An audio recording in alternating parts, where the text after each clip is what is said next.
Hey everybody, Arthur here with another unboxing video. Today we have Legends series, Marvel Avengers Ronin, and this is from the Thanos Build-A-Figure wave, and it's really, I guess, the Endgame wave. It's also known as, like, you could do like the Battle Armor Thanos Build-A-Figure. I don't know, whatever you want to call it. It is a Thanos that's in his combat armor, and I am not trying to build that figure at all. But let's take a look at the packaging.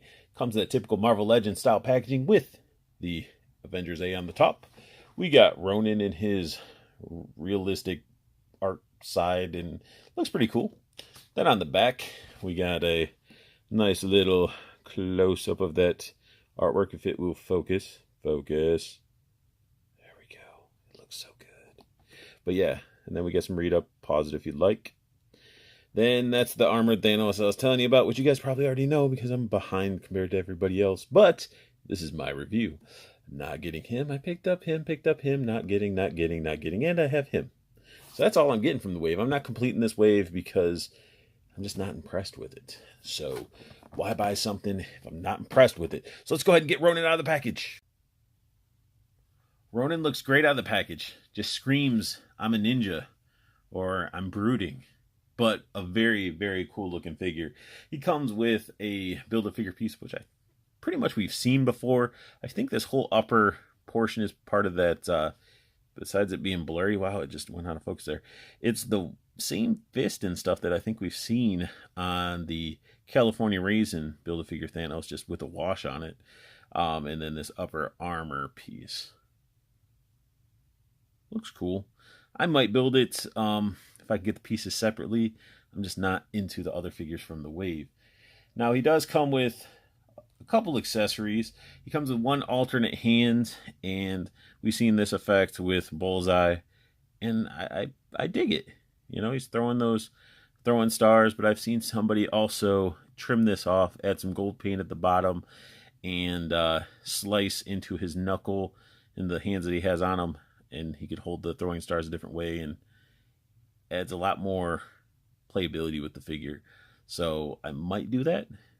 It's a very simple process, and I think it looked cool. But even though this does look really, really cool, I've seen it with Bullseye, I've seen it with Gambit, and we've seen it with the new Black Suit Spider-Woman that's coming out. So yeah, so they're going crazy with these types of effects.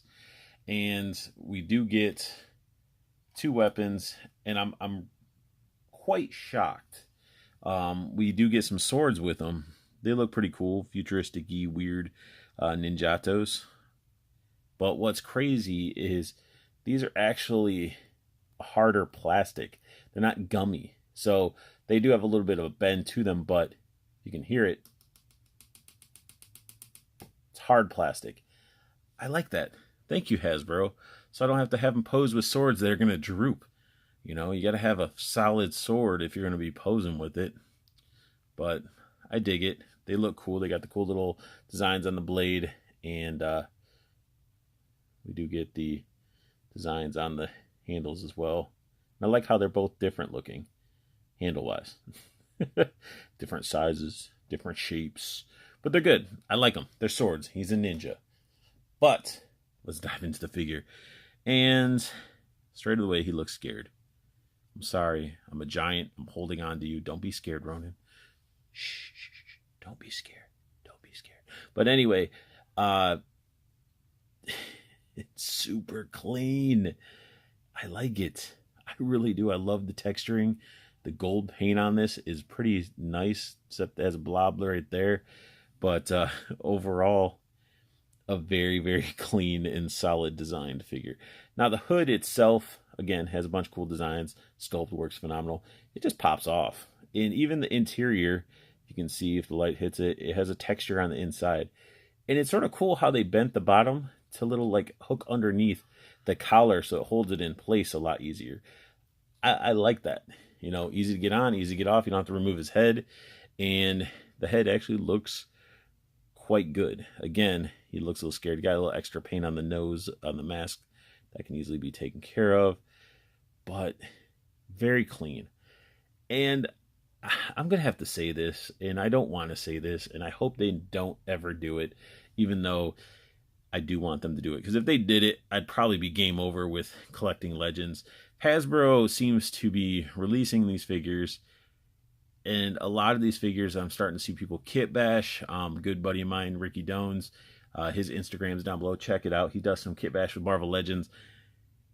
I see all these pieces they're picking and setting aside, or these molds or whatnot, or designs.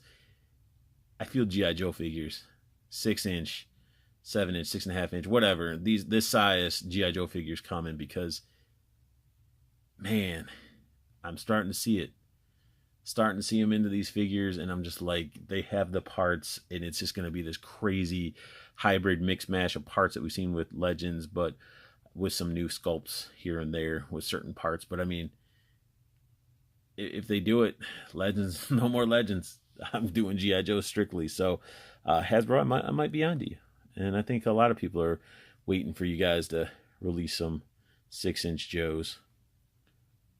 Even though I feel that 3 3/4 is the ideal Joe to me. Unless you were older and you're into like the big dolls, the 12-inchers. Look at that sculpt work, though, in this guy.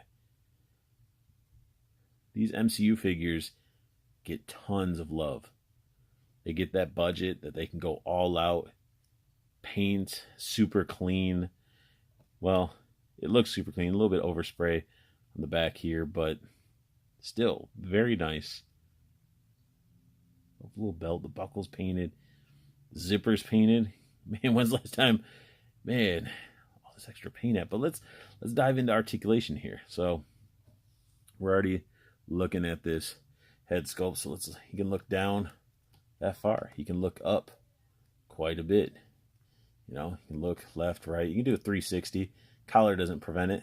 Gives a little bit of attitude going on there. Arm. Oh, that's as far up. That's as far up. Let's try the other side here. This one goes up a little bit more. So there's your articulation. Arm, bicep swivel, double jointed elbow, wrist rotation. Which way does it bend? What? We get the bend that bends this. That makes... Don't tell me the other side does too. Yeah, they did the... So his wrist bend back and forth this way. He's going to be holding on to swords. Why wouldn't you have them go this way? It doesn't make sense. Like, cool, we're getting wrist articulation and bends, but make it make sense with the character that we're receiving. You know, he doesn't... I don't know. I can't... Oh, that's really nice. His arms do go back. Almost like he can be pulling two swords out of the back. But again, I just wish the hinge for his wristband went the other way. Other than that, awesome. Elbows look very good. I know he has an ab crunch. It's underneath this, I'm pretty sure. Let's take a look. Yeah. So he does have an ab crunch. Gets down that far. Go back pretty far. But again, you're going to want to unhook that if you want to get that type of movement out of him. He can only do the splits as far. For a ninja, I would expect full Van Damme. So he can do a kick that high. It's not really a field goal, but he can do a Spartan kick. We get the double jointed knee on there. Ankle bend and pivot. Now, I ain't going to lie, posing him where his knees are when I was bending it. I noticed out of the package, he sort of has a bow-legged knee. It sort of pushes in. And the plastic in the knees and the legs feel very gummy. It's unfortunate that they have that gummy leg syndrome. But let me get this guy posed up, see what we can do. His swords do fit on the back. Now, I'll equip him in there so you guys can see that. And then let's get him in a pose. That's how his swords go in, or at least that's how I would assume they would, because how this is shown is it is a shorter blade scabbard, and it sort of fits the length of this sword, so it slides up in there, covering the blade of the other one, so it doesn't look nearly as ridiculous coming out that end.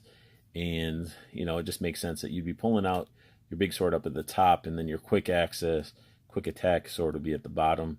If you're doing a, you know, this type of sword scabbard and stuff like that. So pretty cool. Captain Gummy Legs here makes a little bit of a challenge to try to get him posed up, and then his one arm not going up all the way. You know, it can sort of get up there, but throwing stars and stuff like that, it just doesn't. I don't know. He's just very gummy. But even with the swords, you know, it's just weird because you can. It's just the wrist, the way the wrist just bends. You know, why would you need to bend your wrist that way for a sword? I don't. It's weird. And you can't forget to pose him in that typical Ronin pose that everybody's been posing him in, because it's just that iconic pose that he does, cleaning his blade after slaying the enemy. And this figure is an awesome figure. I highly recommend picking him up. It just sucks that his wrists are going the opposite direction, and then he has gummy legs. But besides those two issues, I mean, it's a phenomenal figure. Highly recommend it because it's awesome. And I'm a big Ninja fan too. I mean, Snake Eyes, Storm Shadow, stuff like that. I mean, this guy looks like he could fit into that realm very easily. But that sums up my unboxing and review of the Marvel Avengers Endgame Legend Series Ronin. If you guys like what you saw, hit that thumbs up. Subscribe if you want to see more, as I'm going to be pumping out a variety of content and reviews and all that good stuff. Check out Toyco Toys and Collectibles. Both Facebook groups are down below. The community, interact with your fellow nerd, collector, talk figure, trade figures, have a good time. Second one, the pre-order group. Stay in the know with what is coming out, so you make sure you get dibs on it at a great price and it gets delivered to your doorstep nice and crispy. So definitely check those out. And don't forget the website, Toyco Toys and Collectibles. The website's down below. There's a coupon code down there as well for free shipping. And if you guys end up clicking on it and you end up using it and stuff like that, let me know about your guys' experience with Toyco. Let me know how everything's been going. What have you picked up and things like that, if you've picked up anything through Toyco. And I want you guys to have the best luck hunting, keep on collecting, and have a beautiful day.